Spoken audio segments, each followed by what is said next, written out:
बहू की बिगड़ी माँ। अब मेरी बेटी का घर है, मतलब मेरा ही घर है ना।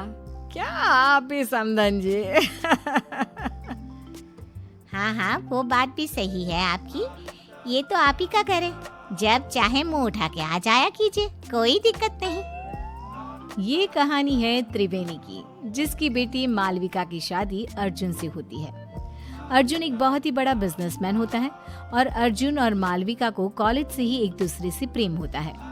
अपनी बेटी महलों में ब्याही गई है, इस बात का पूरा फायदा उठाती है त्रिवेणी, क्योंकि त्रिवेणी को पहले से ही चोरी करने की आदत होती है और अब वो अपनी बेटी मालविका के ससुराल में बार बार जाकर चोरियां करना शुरू कर देती है। तो चलिए देखते हैं कि कैसी है इस बिगड़ी हुई माँ की कहानी। मम्मी, सासू माँ, ये लीजिए नाश्ता। माँ, ये बिस्किट्स आप मत खाइए, ये शुगर फ्री बिस्किट्स सासू माँ के लिए हैं, इन्होंने खास विदेश से मंगवाए हैं। अरे रहने दो मालविका बहू, पूनम रायचंद का दिल बहुत बड़ा है। मैं गरीबों को इतना दान करती हूँ तो क्या अपनी समधन को एक बिस्किट नहीं दे सकती? जस्ट किडिंग समधन जी। और हाँ मालविका बहू, आइंदा से तुम ये नौकरों वाले काम बिल्कुल मत करना। इन सब के हाथों में क्या मेहंदी रची है? मालकिन, वो पिछली बार सोने और चांदी के बर्तन हमसे टूट गए थे, इसलिए हमें बड़े साहब ने रसोई का काम करने से मना किया है। अरे चिल, हम रायचंद हैं और इस महल में ऐसे हजारों सोने और चांदी की चीजें हैं। टूटती है तो टूटने दो, हमारे पास किसी भी चीज की कोई कमी नहीं है। ये सब सुनकर त्रिवेणी के मन में लालच का प्रकोप जाग उठता है और वो मन ही मन पूरे महल को निहारते हुए कहती है, हाय, अब जब ये पूनम रायचंद अपनी जुबान कह रही है, फिर तो इस घर पे भी हाथ साफ करना ही पड़ेगा। अपनी बेटी का ससुराल है तो क्या हुआ, इसमें कोई लाज शर्म नहीं। उल्टा मैं तो भाग्यवान हूँ कि मेरी बेटी एक महल की बहू बनी है। त्रिवेणी अब रायचंद मैंशन में रोजाना आना शुरू करती है और वो चुपके से पूनम के कमरे में घुसकर उसकी अलमारी से उसकी साड़ियाँ और गहने चुराती है और अपने बैग में लेकर पीछे के गेट से रफू चक्कर हो जाती है। पूनम जब हॉल में आती है तभी, अरे मालविका बहू, समधन जी कहाँ चली गई? अभी तो यहीं थी। सासू माँ, वो मम्मी को ना आज मंदिर जाना था, आज कोई बड़ी पूजा है वहाँ, इसलिए वो चली गई।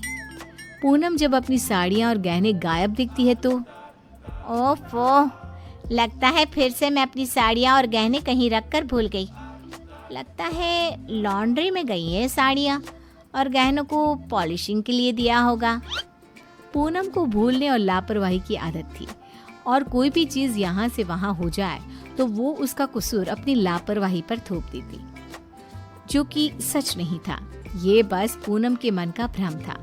ऐसे ही त्रिवेणी कभी रसोई में से चांदी और पीतल के बर्तन, कभी महल के मंदिर में से महंगी मिठाइयाँ, कभी कोई फोन, कभी कोई घड़ी, तो कभी तिजोरी से पैसे चुराती रहती और महल में कानों कान किसी को भनक तक नहीं लगती। एक बार, अरे ये क्या मालविका, हमारी तिजोरी खाली और खुली क्यों है? इसका मतलब घर में चोरी हुई है। तुम रहती कहाँ हो? तुम्हारा हमारे कमरे ऊपर ध्यान नहीं रहता है क्या? ये क्या बेतुकी बात कर रहे हो आप अर्जुन?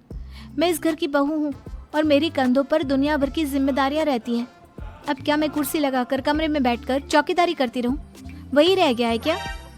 पूरे महल के हाउस कीपिंग स्टाफ और सिक्योरिटी को एकत्रित किया जाता है और सबकी तलाशी ली जाती है।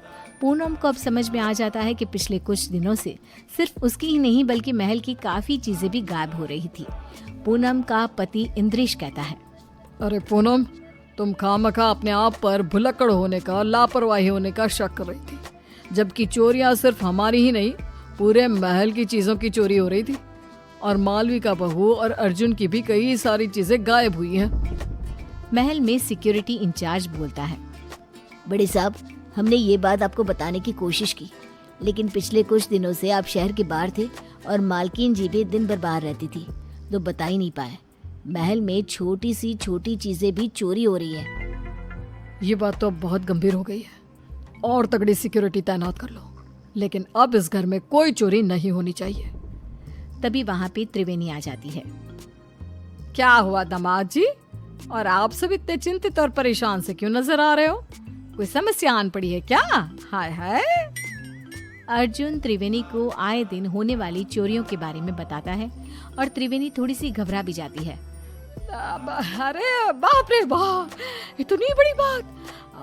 आम सी बात है, हमारे गली मोहल्लों में ना इतनी सारी चोरियां होती है, तो फिर ये तो एक राजमहल ठहरा। चिंता मत कीजिए आप सब, कड़ी सिक्योरिटी कर दीजिए। मतलब क्या, चोर और चौकन्ना हो जाएगा और कम चोरी करेगा। क्या मतलब है आपका समधन जी? अब हाय हाय, अरे गधेड़ी बेवकूफ त्रिवेणी, ये क्या बोल रही हो? बैल, मुझे मार जैसी समस्या खड़ी मत कर त्रिवेणी। समधन जी, किस सोच में डूब गई आप?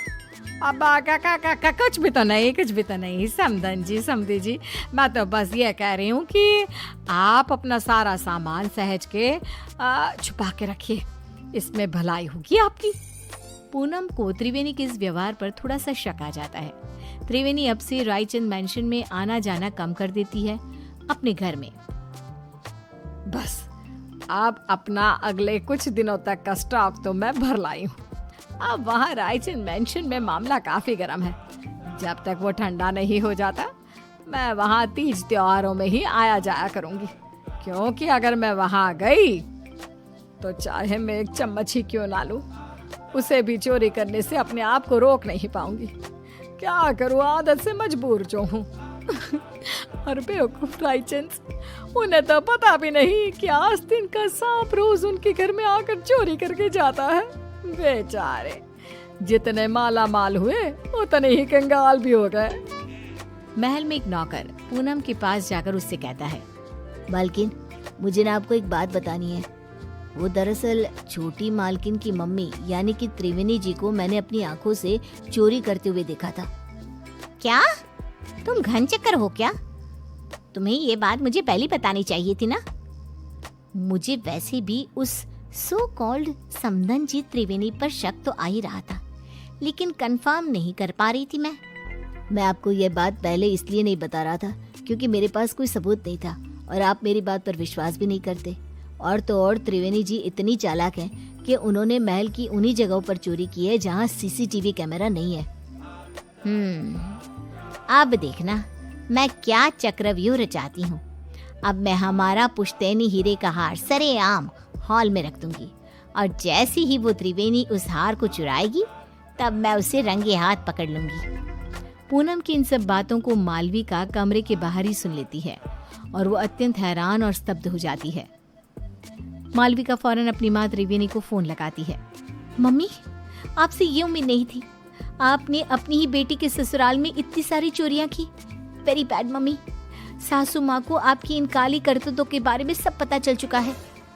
मालविका बेटा, ये तो क्या करी है? मैंने कोई चोरी चकारी नहीं की और मुझे आपसे कोई बात नहीं करनी, बाय। मालविका इतना कहकर फोन कॉल कट कर देती है। त्रिवेणी अब पूरी तरह डर चुकी थी। वहीं रायचंद मैंशन में पूनम हॉल में खुले आम पुश्तैनी हीरे का हार रख देती है और त्रिवेणी को न्योता देने के लिए फोन लगाती है। त्रिवेणी पूनम का कॉल देखकर कांपने लगती है। पूनम, रायचंद का कॉल, मेरी तो आज शामद है। अरे, आज सूर्योदय किसी और दिशा से हुआ है क्या? त्रिवेणी मेरा फोन नहीं उठा रही। खैर, वो वैसी भी आज आने ही वाली थी 2 बजे तक। अपने आप आएगी और सारी चोरी सीसीटीवी में रिकॉर्ड हो जाएगी। पूनम अपने कमरे में आराम करने चली जाती है और सभी नौकर भी भोजन करने जाते हैं। तभी वहाँ पर बालकनी से एक चोर आता है और वो पुश्तैनी हीरे का हार चुरा कर ले जाता है। और बाद में जब पूनम ये सीसीटीवी में देखती है तब ये क्या, ये तो एक आदमी चोर है। अरे नहीं, ये क्या कर दिया मैंने?